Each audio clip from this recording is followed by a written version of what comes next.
I would like to share my past life memories of ancient Egypt. For myself, I have significant incarnations in ancient Egypt. I'm talking about ancient Egypt.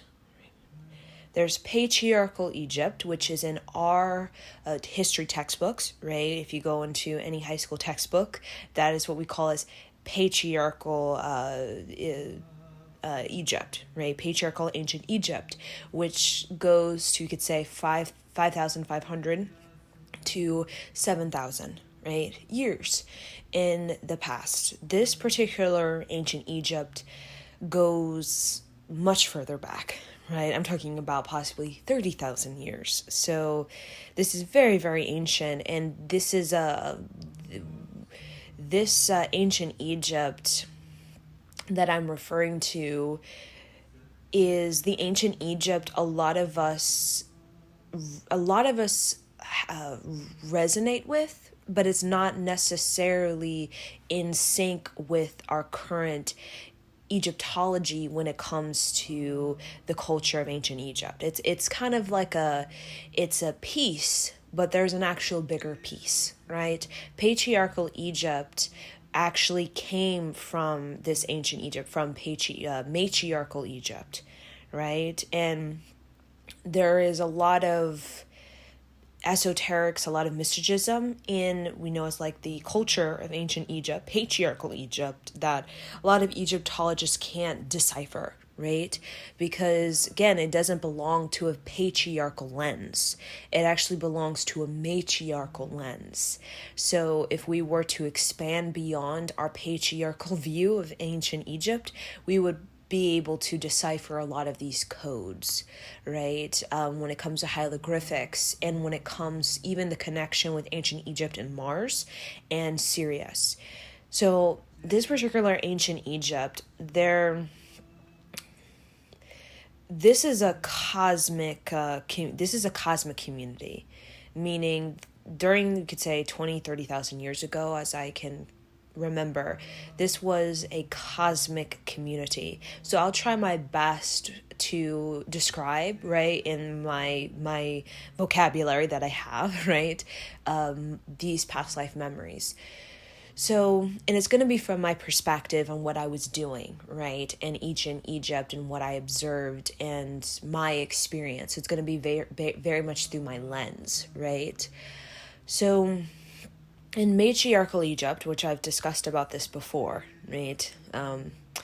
In matriarchal Egypt, the society had a council of women, and you can see that this council of women is integrated in patriarchal Egypt, right?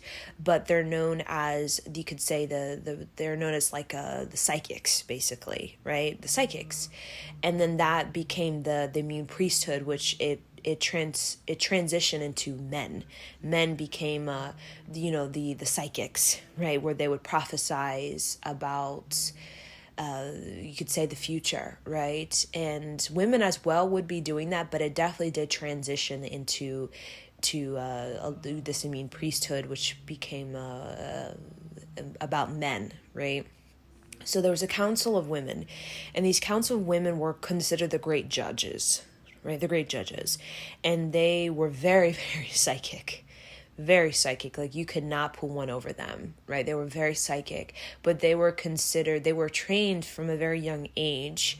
And again, it's a part of a lineage. This lineage I'm talking about, it's not just 7 to 14 generations. It goes back to like 33, 44 generations. Like, this is a lot of, this particular history I'm talking with, it connects with Earth, but it also connects off-world, because during this period there has been a catastrophe, especially when it came to ancient Egypt. I'm talking about like 30,000 years ago. I do believe there was a catastrophe, and again, it's just a change, right, in the planet, right? And the change in the planet that could lead to like an ice age. We know like the Great Flood can lead to, earthquake that leads to major, tidal waves, right? When it comes to Atlantis, right? And what really brought about this trend, there was a period in ancient Egypt where it could be 500 years, even 1,000 years, where there was nobody living there. I just see total, like, nobody was living there, right? And then after a period of time, after this catastrophe that occurred, we started to come back. The people started to come back to this particular area where we North Africa, basically. But there was some sort of catastrophe that kind of where we had to temporarily leave. And again, this is way out of our history text, our high school history textbooks. This goes way back. So there was a council of women. They were considered the great judges, and men revered them. They were revered by the whole community and the whole civilization. And the civilization, I could see it in the sort of the we could say the population. I could see about 60,000 people, right, getting to like 1 million. But again, it was not as large as what we know as today, right? Our population. But there are times when our population on this planet got to like 4 billion people, right? I feel that this particular period in time, we're the highest population that we've ever had on this planet. But I do feel like there is a possibility that we might have had even more people on this planet. But definitely on other planets, there has been a large population of humans or sort of human hybrid kind of situation, right? But this particular ancient Egypt, it was advanced in technology, right? The pyramids were not just for show, right? It wasn't just for the pharaoh's ego, right? There was actually a function to the pyramids. It was basically a giant generator, right? It would generate a lot of energy. The ancient Egyptians were really into cosmology, geology, right? And when it came to the ley lines, so they positioned the pyramids very precisely. Like, everything was mathematically precise and calculated, but a lot of it was calculated with the cosmology. And a lot of the pyramids, they're all connected to each other. So there is thousands of pyramids on this planet. When it comes to Russia, when it comes to Mesoamerica, South America, when it comes to China, when it even comes to even North America, when it comes to even Europe, right? There are pyramids all across this world. In ancient Egypt, this particular area, North Africa, as we know as the hub, right? I'm sure a lot of us can agree is the hub, the energy hub, where all of this energy kind of, it would be drawn, kind of magnetically pulled to this particular area. But in the sky, there's actually ley lines in the sky that were drawn out by the ley lines in the earth. So the ley lines in the earth kind of, it looks like sacred geometry, right? It just looks like lines that are intersecting, that are parallel, perpendicular, right? And they're actually, those underground ley lines, the pyramids would be on particular intersections, at particular points, like hot points. And basically the pyramids would basically channel, kind of when we think of electrical wire, the pyramids would do that as well, like electrical wire, which kind of interesting because Nikola Tesla is very much connected to what we think of the electrical wire. And he also would channel these sort of structures, right? These structures that would generate wireless electricity for miles. And these particular visions he had, these structures were very much massive, like the pyramids, where they would basically channel the energy of the earth. They would basically mega conductors. So it's interesting, right? Except this was all wireless, where this energy could go for miles, and you would have these sort of mega structures for every couple miles or so that would basically give you this wireless energy. And the pyramids very much were like that, except that the massive, the Egyptian, we talk about the massive, even the Giza pyramids, those were the largest, but there actually were even larger ones. At some point, that are, I feel like there was a particular, I'm seeing one in North America. When we think of, maybe it could be like Canada, Alaska, something like that. I feel like it's buried under ice in some way. I do see a structure and several structures on the continent of Antarctica, because Antarctica was originally positioned in a positioning, we'll say it was in a positioning where it wasn't frozen, and that's when the axis of the planet was different, right? And this again, thousands of years ago, right? And I do feel like Antarctica actually was a continent that was inhabited by human beings. And I do feel like there were massive structures, because I do feel Antarctica possibly could have been positioned where it could have been what we know as the continent of Mu, which is associated with Lemuria. Because I do feel like Lemuria was actually a pretty large continent. I don't feel like Atlantis feels very man-made to me, meaning I feel like it's a part of a continent, but it felt more like a small, almost like a smaller island, right? Kind of a continent, but it seemed much smaller than Lemuria. Lemuria seemed like it had a it was a part of a pretty large continent that could be very much like the size of could be even Canada and North America, with the Canada, United States, that kind of combination together. So there was structures on that as well. And again, these ley lines could also cross the Atlantic Sea, the Pacific Sea, right? And there was not just we call a mega pyramid in North Africa. It was also on the other side. I feel like there's one on the upper hemisphere, the lower hemisphere. I feel like there's also one on, we see the east and the west. So I feel like there's not just one. I feel like there has been at least 4 to represent the east, north, south, east, west, 4 mega sort of pyramids. Because they were definitely really into the north, south, east, west, and the concentration of energy and the balance of the energy, because you don't want it all concentrated in just one area, like the east, for example, with north, the south, because the energy that this pyramid was basically channeling, conducting, it was a lot of energy. So they had one in both north, south, east, and west, but I feel like the other pyramids are under ice, or somewhat underground, underwater.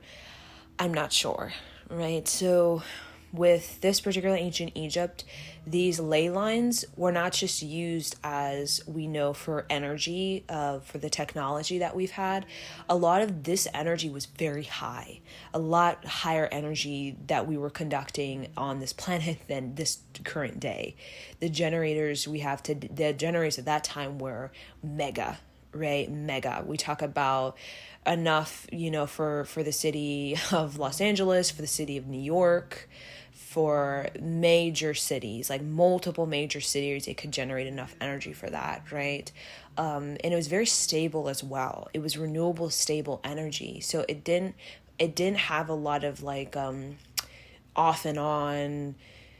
It was very, very stable because it was built over thousands of years. It wasn't built in a day, and it was built over a long period of time, and it was maintained over a long period of time. And even when I think of ancient Egypt and my memories of them, my past lives, I feel like the story of the pyramids, it even went further back than even ancient Egypt, almost like it was brought here from Sirius, like it was brought here from another planet, like not all together in one sort of, I feel like it was brought here, the technology itself was brought here, and it was constructed by other beings that are not humans, right, with the help of humans in the maintaining of it. But I don't feel like these structures, especially all of the pyramids, I feel like a lot of the humans started to get it, like, okay, they were taught how to build it.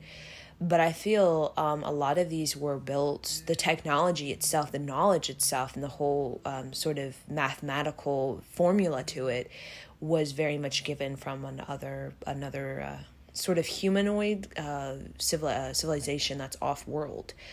And I do feel this ancient Egypt, there are stories about Mars, and a lot of those stories that were documented in like scrolls or whatnot, or even passed down through oral tradition, a lot of it was taken during this catastrophe, like a catastrophe that basically kind of ended the civilization, and it came back later on. I feel like a lot of scrolls and a lot of ancient Egyptian sort of knowledge is actually off world. It's actually was taken off world to be preserved, because I think there was a major sort of catastrophe that happened on Earth, that there was a lot of changes in the changes on the planet. And I feel like a lot of this ancient Egyptian scrolls, I'll just say scrolls, was preserved, is preserved off world. But I do feel like we had structures on Mars and on Earth. We actually had a sort of Egyptian culture on Mars, but that goes even further back, way further back. But with the whole sort of story of Mars was told as kind of it was sort of a failed experiment, because I do feel we kind of extincted ourselves on Mars. There was a catastrophe, but this was due to the human technology. We were very unstable in our technology, and I feel like we kind of wiped ourselves out, as well as the planet. So I do feel like there was a Noah's Ark when it came to Mars, meaning I feel like we brought a lot of the species of animals from Mars to Earth. And I feel like we did have, and then we kind of went dark. And when we say we go dark, this is kind of a saying. When you go dark, it goes dark means you lose all technology. You basically become primitive again. And whenever we abuse our technology, and anywhere, whenever we are not stable with our technology, or whenever we like wipe ourselves out with our technology, we go dark. And that's when we become very primitive, meaning we have to build ourselves up back again. And that's something that has happened, right, on this planet, where we go dark, right?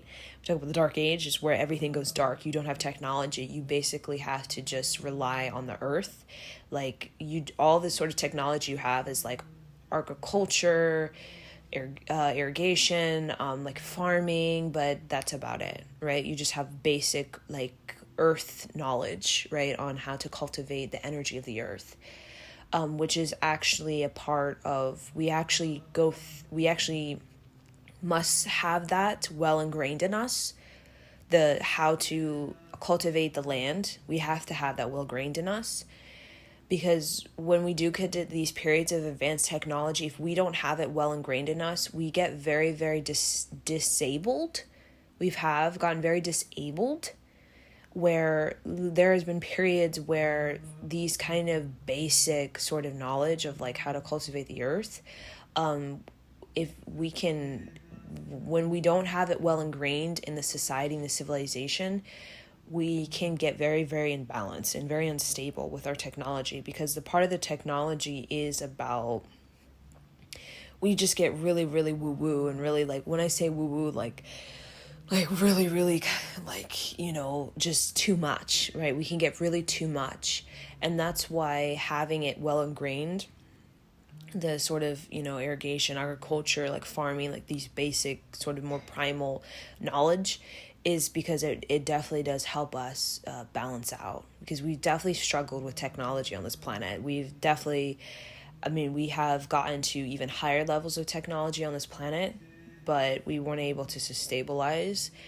And with Mars, I feel that was a failure. That was like a failed experiment. Whatever we were doing with technology, that was a failed experiment, because I do feel like we were fighting over technology with could be other sort of territories or whatnot, and that didn't work out well. And then we went dark.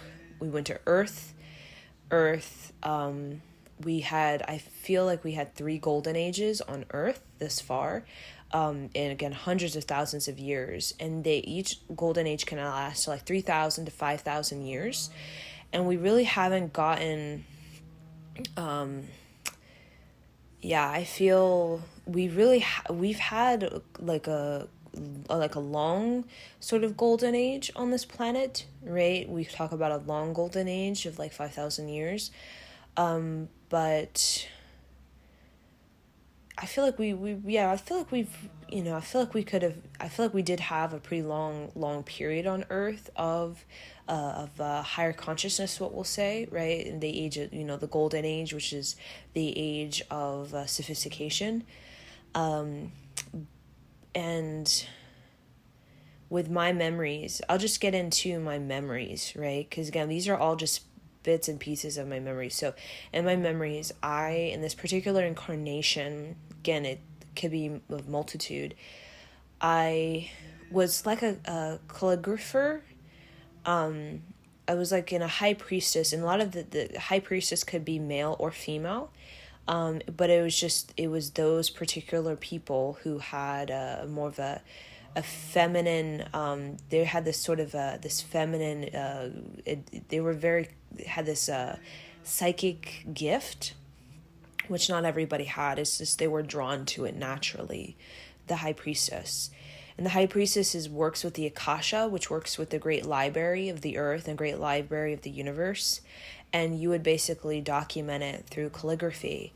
And this particular calligraphy we had in scrolls is similar to hieroglyphics, but it's even older. And hieroglyphics it comes from this, but it again, with this particular calligraphy, I'm just saying calligraphy because I don't know what it's called. It's not calligraphy, but it's similar to that.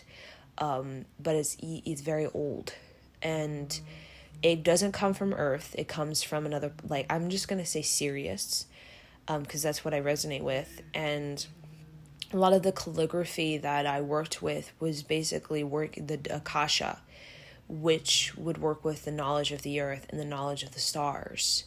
So basically, it was kind of like storytelling through calligraphy.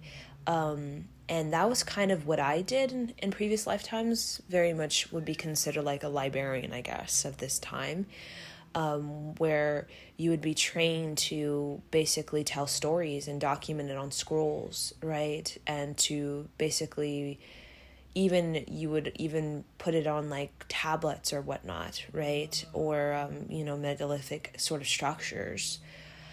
And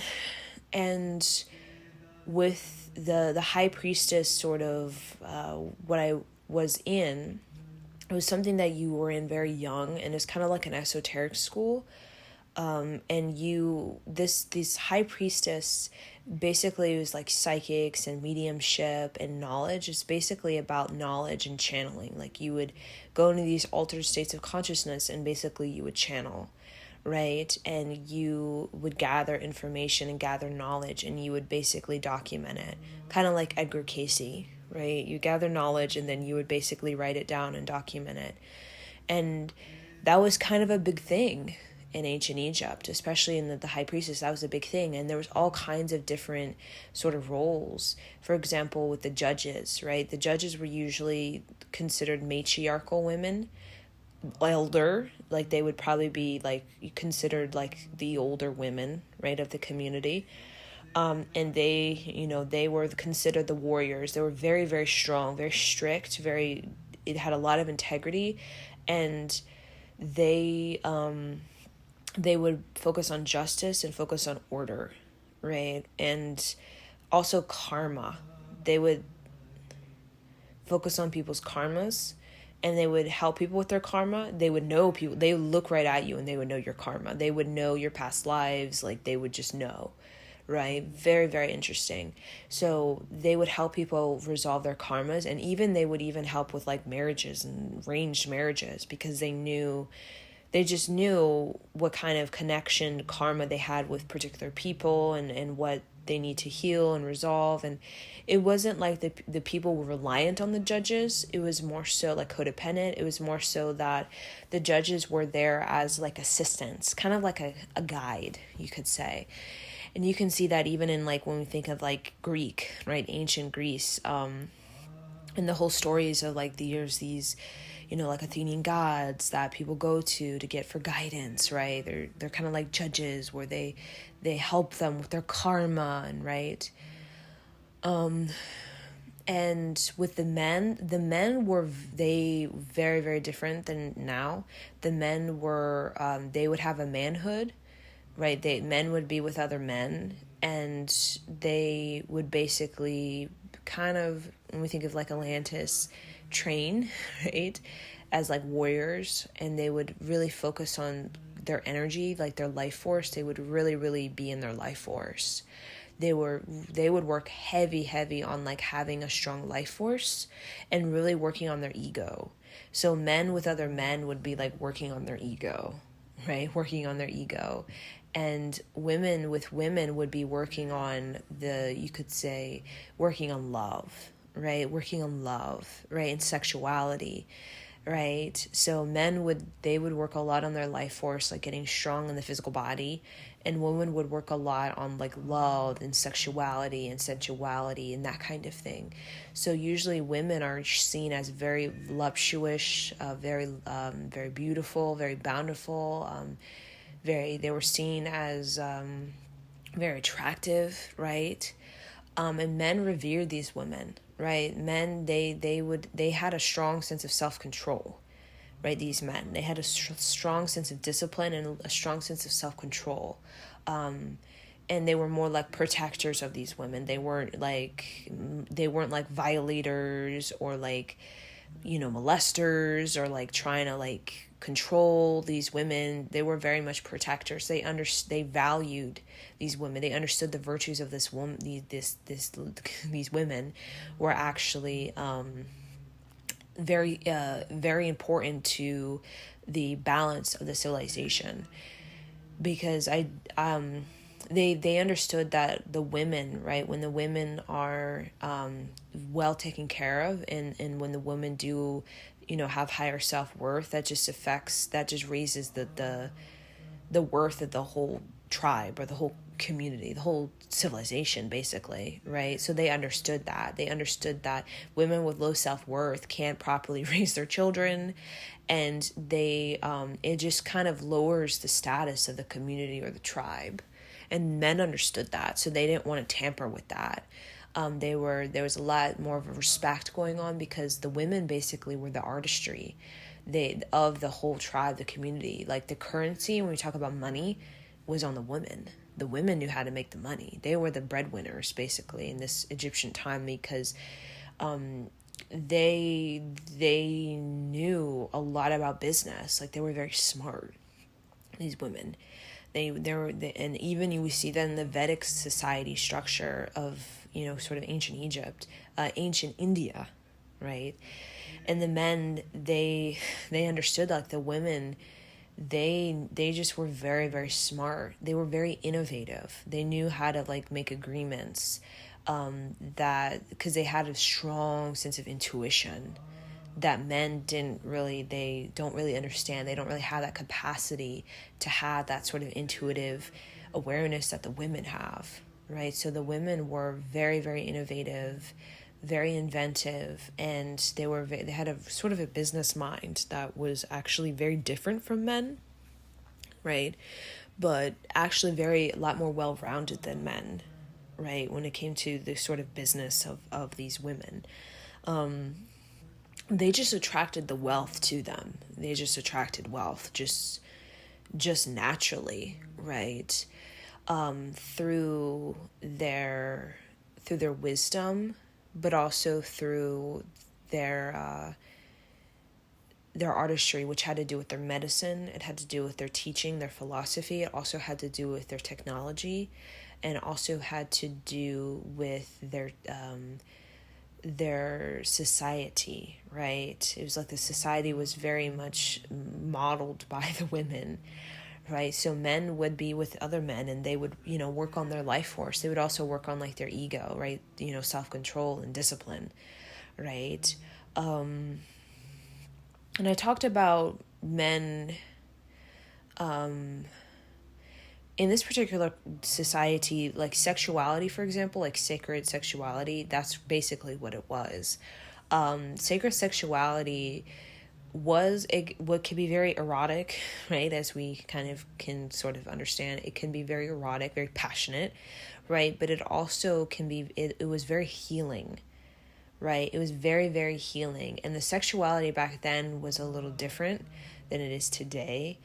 Because we have a lot of shame, right, associated with sexuality. So a lot of us, either we have little sex, or because we're really celibate and we're terrified, or, we don't want to get pregnant, or, we don't want to like be tied to somebody, or we have too much sex with the wrong people, and it's just kind of like, spreading the seed everywhere kind of thing.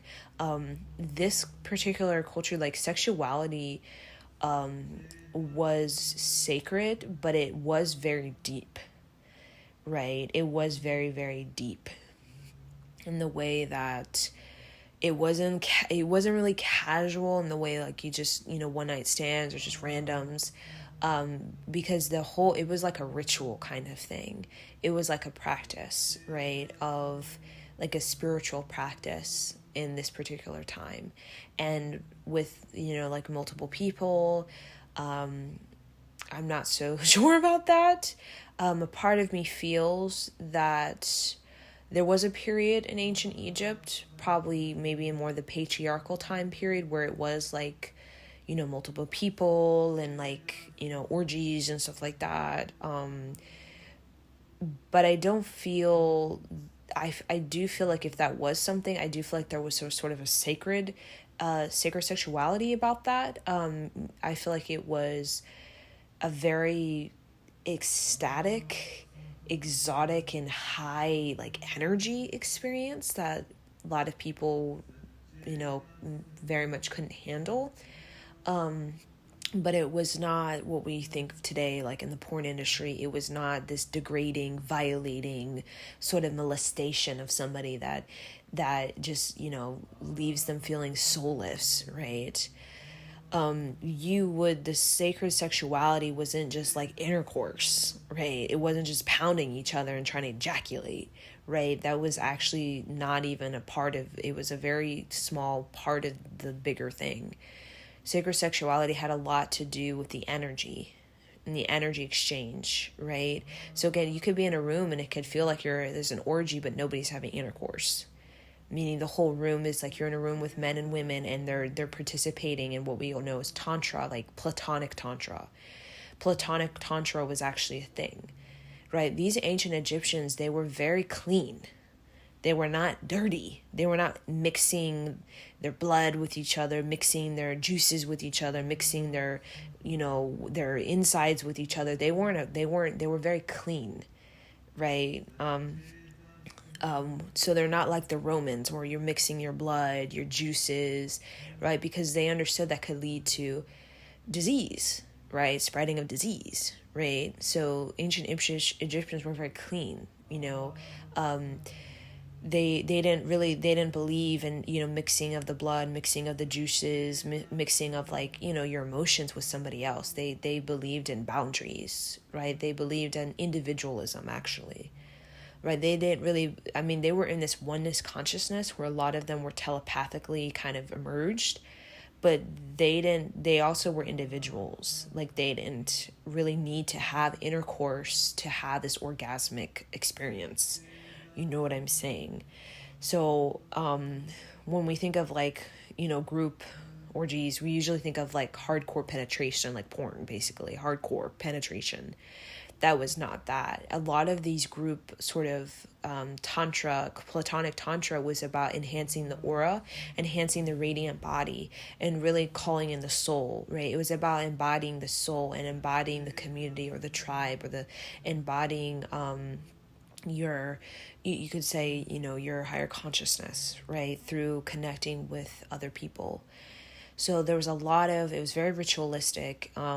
It was very ceremonious. There was a lot of spirituality, right? A lot of spiritual practices, a lot of spiritual teachings that actually made this particular ancient Egyptian civilization very rich, because a lot of their herbs and even like particular spices or remedies would actually be bought from other places in the world. Like even I'm seeing Asia, like their remedies would be bought for even when it comes to like India and the Middle East, would be bought, the remedies, because they had particular remedies, that were very, very they made them very rich at one point.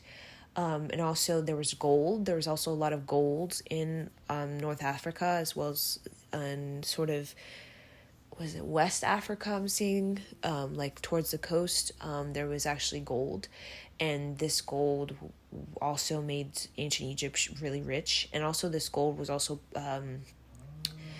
it was also taken from, again, we had contracts with off world beings, like ETs, that would actually mine West Africa and take some of the gold for their planet. But these particular contracts, I feel like they are currently now in now void. I feel like the gold, there's still sort of a plentiful gold, but I feel like it's deep under the earth and it can't be easily accessed with our current technology. But the technology we had, particularly like a sensory system, we could just kind of sense the gold. And also the psychics would sense where the gold was. They would tell you like where it was in the whole region of where this gold was. So that was something that was a period of time, right? Again, it was a hot period of time, but that also did lead to a little bit of chaos. Even when we think of patriarchal Egypt, there was a little chaos with the whole transcendental experiences, with the substances, with the plants, that kind of created a little bit of chaos, right?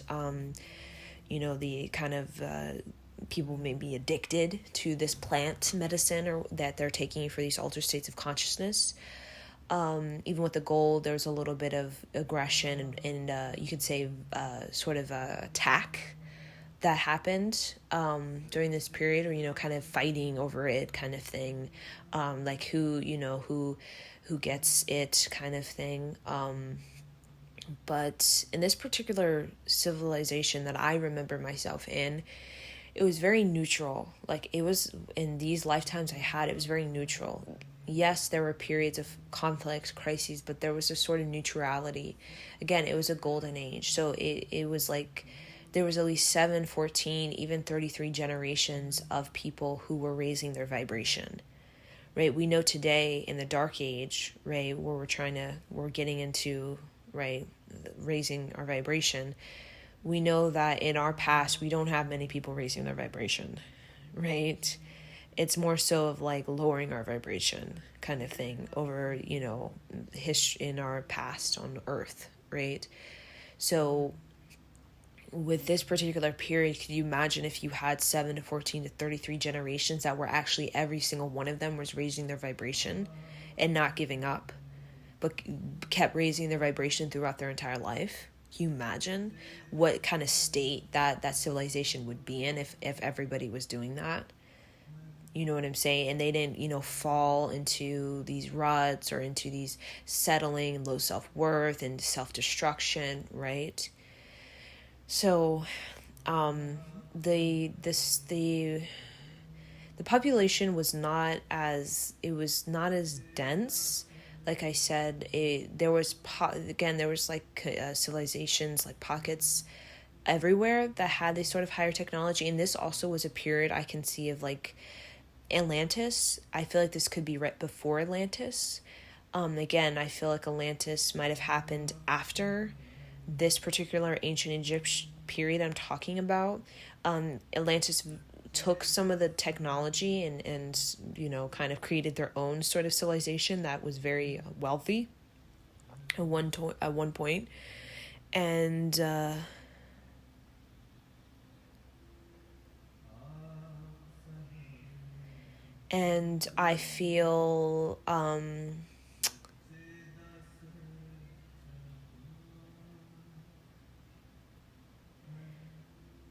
I feel that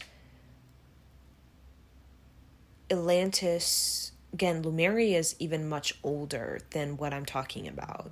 Lemuria, again, was much older. I actually see Lemuria, this continent, Antarctica, actually as sort of where we went to after Mars, actually. I actually see we went to Lemuria, the continent of Lemuria, after we left Mars, again, millions of years ago, possibly. At least, it could have been at least like I don't know, like 500,000, like 1 million, like 2 million. I have no idea.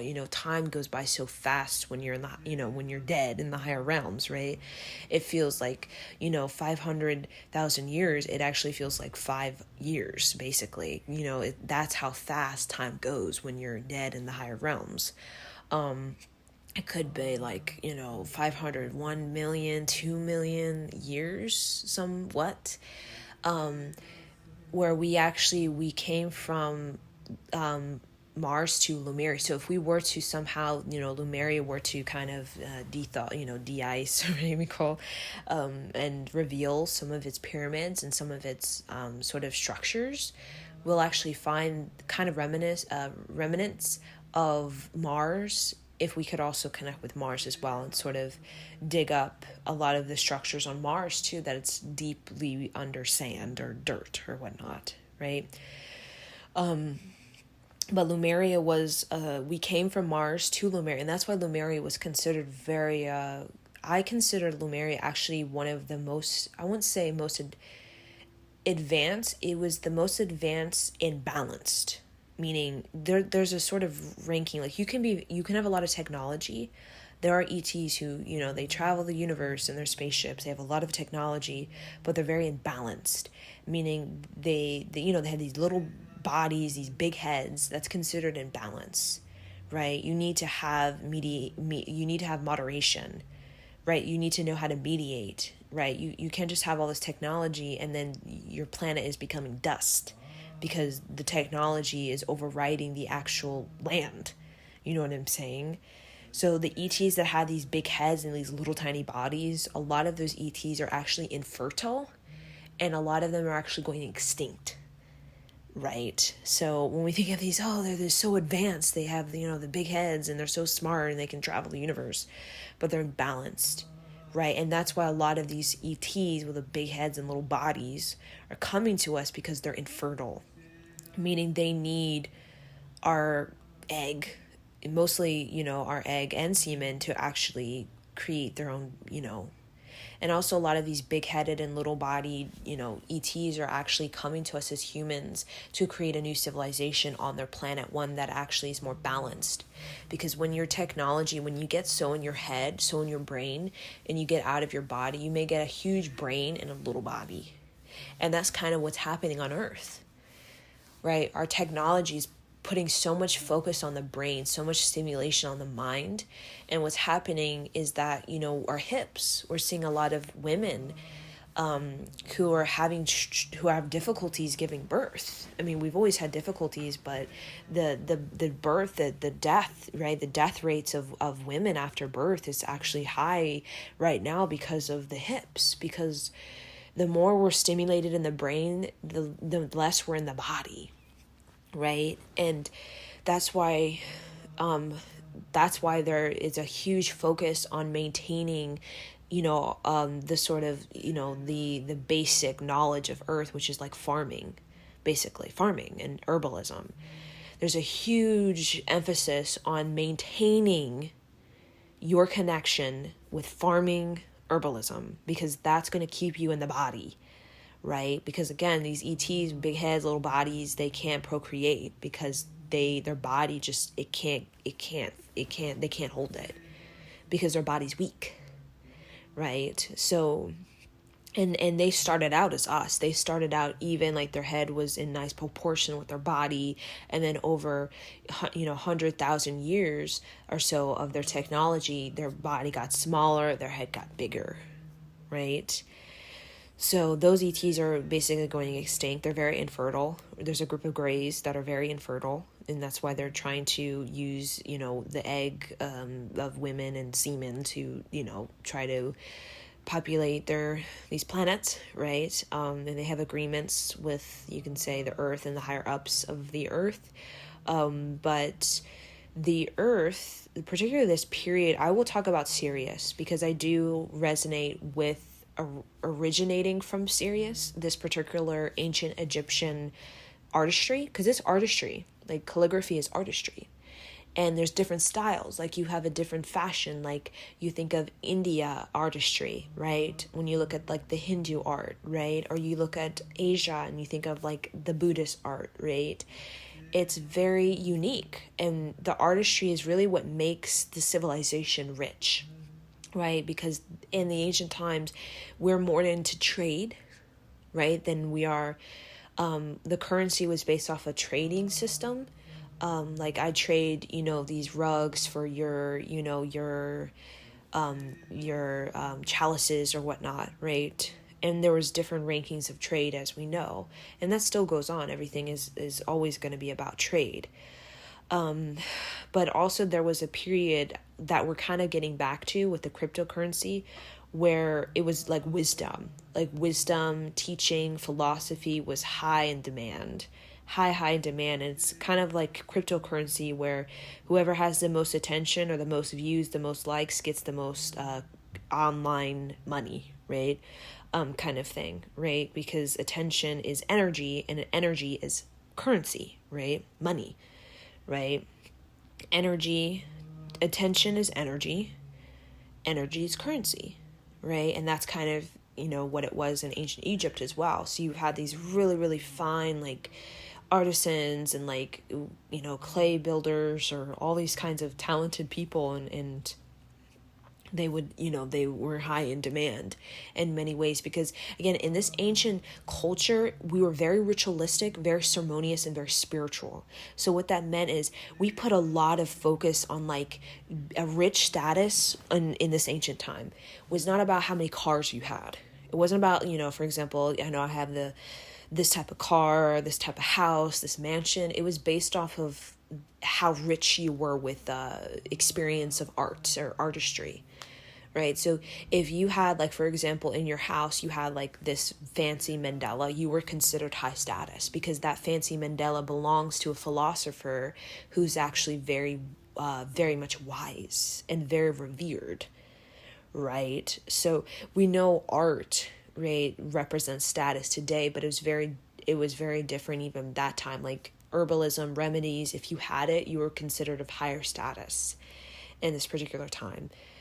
But when it came to, like, the hierarchical sort of caste system, as I like to say, that we have today, there wasn't really that. It was kind of like North European, where people pretty much made the same thing, right? There were periods of, where economic flux, basically, as society sort of changes, and, the artistry changes, the fashion, the style, the sort of culture changes, right? It goes one way, then it goes another.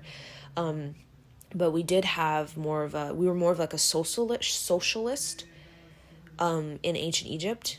I'm talking about this ancient, like I said, 30, possibly 30, we're more socialist, meaning we were really participating in the community. Like, we were really involved with each other. We knew each other's names, right? And it was like a tribe, right? But a big tribe. That's why I say socialist, because it's kind of like a tribe, but it's at a bigger scale, right? And you had, like, these minor, like, kind of like clans, where you had these groups of, like, groups and, like, neighborhoods that would be, they would share, right, the trade, right? Because we were very resourceful. We wouldn't throw things away. We would basically recycle and sort of kind of move it around. We would move the energy around, right? And we had, like, little clans, and then we had, like, a bigger tribe, which was governed by, like, a council, that would kind of govern and direct. So, and a lot of these structures, again, with Lemuria was a very special time on planet Earth, because Lemuria was a lot of people, I don't know, I hear volunteered to go to Lemuria from Mars. And I feel like the first people who actually, I'm talking about these, I don't know who these, they were like pioneers. Like, there were pioneers who came to Earth, and they came to Lemuria. I feel like they were human beings, kind of like us today. Were very advanced, very advanced humans. I do feel like we've had very primitive humans that, like sort of like animals. And that's why we think of, zombie movies as animals, because we did have, humans that are like animals, right? But it's almost like there's different kind of, at one point there was different species of humans. Like there was like primitive human that was like caveman type of like wild animals type of thing, that some of them were very like fight or flight, even aggressive, that kind of thing. And then there was a species of human that was like a humanoid kind of advanced, that's more of who we are today. We actually come from a more of advanced human species than like some primitive cave-like beast, you know what I'm saying?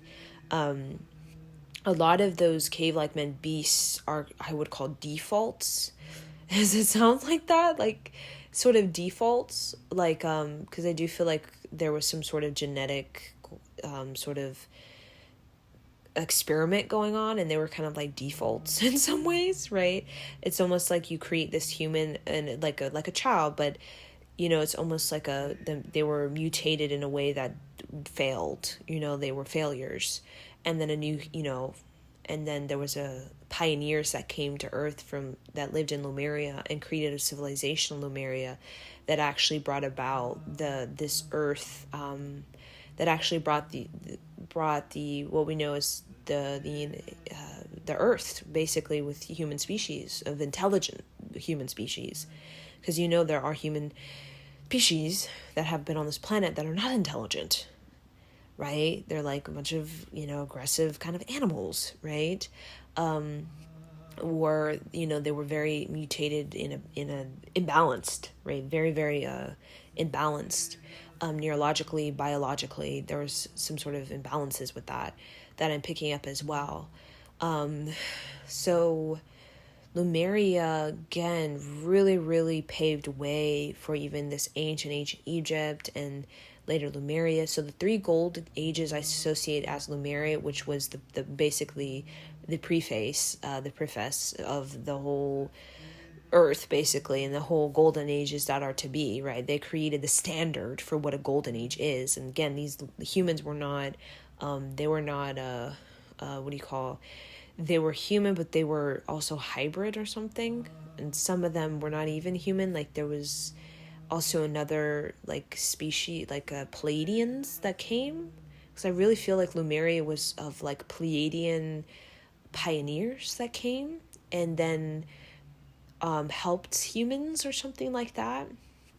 But there's been so much interaction with other ET, like, other planetary beings.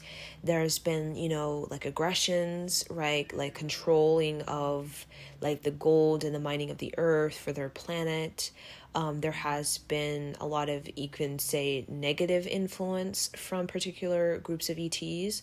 Like we think of like the Dracos or whatnot, who, desire the planet for their own need, right? And don't really care if humans live or not. Like they don't really have care, right? It's almost like they'd rather just us leave so that they can just have the planet for themselves. And the Dracos really they desire the hotter the planet gets, because these beings actually, they've lived on a world that's really has a lot of carbon dioxide in the atmosphere. It's very hot. It's almost like very, very hot on their planet, a lot of carbon dioxide, and that's what they're used to. So, but they know human beings, we can't live in that type of environment, we'll die, right? So again, there's agendas like that, they don't really want us to live here because they want to live here, right? Inhabit, because their planet, or it's almost like they like to collect planets, or, it's kind of like they, we know the whole thing of using a planet, abusing the planet, and then going on to another planet, right? To kind of, see if that can be the next planet, right? Kind of thing. Because our planet actually is in a good position. Like our planet is actually very powerful. It's very, very powerful. It's very energetic. It's very strong. and it's very rare. There's not a lot of planets, in the solar, I mean, there's planets, but this planet is very, very special. It's very powerful. It's very energetic. It's in a good position in the space. When it talks about cosmology, it's in a good position. It's actually in a very fruitful position, very, very powerful position. It's in a really good, power spot when it comes to cosmology. And that's why a lot of ETs, I'm sure a lot of would love this planet, or I'm sure a lot, interact with this planet, even, mine, or even, connect with this planet and the humans of this planet, because we actually are we're very fertile, and this planet is very powerful. If you really connect with the land of this earth and get out of your head and really connect with the earth, you'll really see that this earth is very, very strong. Because some planets are not strong like this. There are some ETs, they come from planets that are very weak. They have a very weak heartbeat because, they've, did too much, or this old, right? They have old planet or a premature planet that's kind of, baby, or they, their technology has caused kind of, arrhythmia on their planet, right? But our planet is actually very, very stable. It's actually very stable. We think it's not because of, the changes, but it's actually very stable. It really does know how to equalize itself. And the soul of the earth actually, each planet does have like a soul. It does have like an energy that is like a mother, right? Each planet has like a soul. It's not just barren, especially planets that have life, like sophisticated emotional life. There's a soul, right? When you come to Earth with your soul, that you give, the Earth is alive because of you and your life, so it has a soul. But the mother, we call Mother Earth Gaia, right? The soul of this earth is actually, it's the supreme judge. It's the supreme leader. It's the supreme kind of integrity, right? And if you talk about karma and getting your justice and your karma and the dharma, the earth is basically, the soul of earth is comprised of earth angels, archangels. The archangels, like Archangel Michael, Gabriel, Seraphim, they actually are considered masters of the earth in the will of the earth, meaning the will of the earth in the service of the earth, not in the service of the ETs or whatever, but in the service of the earth's agenda, right? So compassion, right? Protection. They mediate, they're the warriors type of thing, right? And the earth angels, all the earth angels and like archangels basically carry with them a part of the soul, like they're connected to the soul of the earth. And they're here on this earth as kind of ambassadors for the earth, right? They can speak on behalf of the earth, right?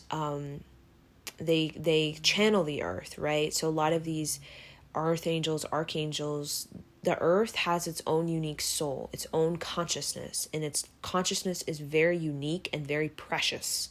It's very different from like the consciousness of the Draco planet or the Pleiadian or the Lumeria, when I think Orion or these other sort of, the Greys planet. The consciousness of Earth is, I would see it more like kind of like Lao Tzu, the consciousness of this earth, where it's like the color lavender, it's the color soft pink, it has like seaweed green, indigo, like indigo blue, right? Kind of like an indigo dark blue. Those are the colors: indigo dark blue, seaweed green, kind of like a soft rose quartz pink, and lavender. That's kind of the color, right? There's a color to it, the aura. The sort of the intelligence, the teaching is compassion, forgiveness, creativity, inner child. So again, compassion, forgiveness, creativity, the inner child. Right? That's the teaching of, or that's what we all learn. Compassion, forgiveness, creativity, the inner child. Right? And we learn that in a variety of scenarios, basically. And the strength of the earth. The strength of the earth is empowerment, self-esteem, encouragement, and creative destiny. That's the strength. Empowerment, we'll say creative destiny, self-esteem, and the other, I forgot what I said. Say willpower. That's the strength of, again, every planet has its own different consciousness, and some consciousness of the planet can be distorted. It can be disrupted by the beings, on the planet. They can actually disrupt, and there are planets that are arrhythmic, meaning the planets are actually really unstable, right? But our planet is pretty stable right now, and the Earth Angel, the Archangels, they actually basically channel the consciousness of the soul of this planet, which is very unique and rare. It's its own life force, its own source of energy. And when we think of the planet Earth and the overall sort of the energy of the Earth is called the Holy Spirit. The Holy Spirit is the Earth. And everything I mentioned about the strength and about the talents of this Earth is about the Holy Spirit. So the Holy Spirit is seen as like a white dove, and the Holy Spirit is seen as ascension. So like people on Earth, they experience ascension, right? The Holy Spirit like a white dove, which really the Earth is just one giant portal towards a higher dimension. That, people come to this portal, Earth, to get to this. It's almost like a doorway into the ascension, into a higher dimension, right? That isn't it is not planetary, right? It's actually celestial. So this Earth actually is a portal. That's why a lot of beings are kind of, some are, magnetically drawn here, because it actually is like a white sun. When we really look at the Earth, it's like a white sun, and that white sun is like a portal, a massive portal to ascension that leads people to the celestial realms. It's almost like a gateway, but you have to come in, you have to be physical to get into the gateway, meaning you have to actually come to Earth, like in biology, right? Be a biological organism to go to the ascension, which is going into the celestial realm. And the celestial realm is where especially the celestial realm of, led by Earth. So if you go through the doorway of Earth, right? It's like a gateway, a doorway. The celestial realm, the higher realms, the Holy Spirit realms, right? When you learn the lessons of Earth, you have to learn the lessons, and you have to have the strength of the Earth. You can't just not learn your lessons and not learn the strength, right? You have to learn your lessons, and you have to get the strength of Earth to when you die, you are presented with the Holy Spirit, the celestial realms, and in the celestial realms, that's where you get to experience creativity of high creativity, because this Earth actually is a channel of one of the highest creativities of this planet, of this this galaxy, right? And that's why Earth is associated with Pleiades, Orion, Arcturus, so many other sort of planets. But Earth is considered the heart. Earth is considered the big heart chakra of the galaxy, of multiple galaxies in this multiverse. And when you connect with the heart of this galaxy, this multiverse, through being born on Earth, even though it's very, very challenging at times, right? And you learn your lessons and gain the strength, you actually open a door to the Holy Spirit, to the higher realms. And these higher realms are of the greatest creativity you could ever really experience. It's of consciousness of really one's, you could say consciousness of really true love. It's of true love. This is the Earth of true love. This is the consciousness of Earth is of true love, right? It's almost like you go to other planets to learn, like Pleiades is about, the throat chakra, about the third eye. Earth is about the heart and the navel, right? Other planets can be about the crown chakra, like Pleiades, Arcturus is the crown chakra, as well as the throat chakra, right? But Earth, one of the power chakras is the heart and the navel. And the heart and the navel, when you work on the two, you actually connect with the Holy Spirit, which is about the aura, the Merkaba. The aura is considered the Holy Spirit. And the aura is also considered the completion of you, the completion, the mastery, right? The aura is the last chakra we really work on.